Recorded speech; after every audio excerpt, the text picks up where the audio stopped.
আসসালামু আলাইকুম। যখন বৃষ্টিতে প্রচুর বন্যা হয়ে গেছে সিলেটে, প্রবল বন্যা সিলেটে, আসুন আমরা অসহায় দরিদ্রদের পাশে দাঁড়াই। কারণ বন্যার কারণে, পানির কারণে অনেকে রান্না করতে পারতেছেন না।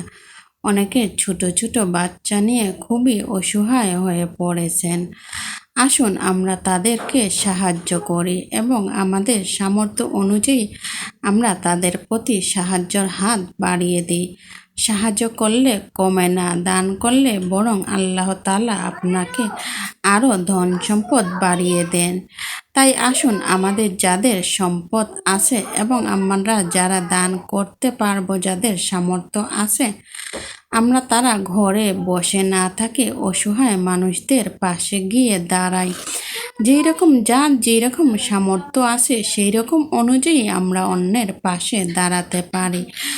যেরকমই ধরেন যার যেরকমই অবস্থা সেইখান থেকেই আমরা যদি একজনকেও হলে আমি যদি একজনকেই আমি হেল্প করতে পারি, সবাইকে তো সবারই করা সম্ভব না। ধরেন আপনার আশেপাশে আপনি একজনকে হেল্প করেন এবং অন্যজনকে বলেন আরেকজনকে হেল্প করতে।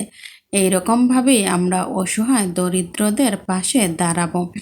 এটা হচ্ছে প্রাকৃতিক দুর্যোগ। যখন প্রকৃতি চাইবে এটা চলে যাবে, এটা কিন্তু সারা জীবন থাকবে না। কষ্ট ক্ষণিকের সময়ের জন্য। এটা মহান আল্লাহ তাআলা রাব্বুল আলামিন আমাদের পরীক্ষা নিচ্ছেন, এতে আমরা যাতে বেশি বেশি ধৈর্য ধরতে পারি এবং ধৈর্য ধরে মানুষকে উপকার করতে পারি, এটাও আমাদের একটা পরীক্ষা। শুধু সব কিছু পেয়ে যে আলহামদুলিল্লাহ বলবো তা না। আল্লাহ তাআলা উত্তম পরিকল্পনাকারী। তিনি আমাদের চেয়ে অনেক অনেক গুণ বেশি বুঝেন। তিনি যা করতেছেন সবই আমাদের ভালোর জন্যই করতেছেন। হয়তো বা বন্যার মধ্যেও আমাদের জন্য কিছু উত্তম কিছু উনি রেখেছেন, যেটা হয়তো আমরা জানি না। আমরা তো শুধু ভাবতেছি সিলেটবাসীকে উপরে এত বন্যা, এত কিছু কেন। এটাই আল্লাহ তাআলা চাইতেছেন, সেটাই উত্তম, যেটা আল্লাহ তাআলা চাইবেন।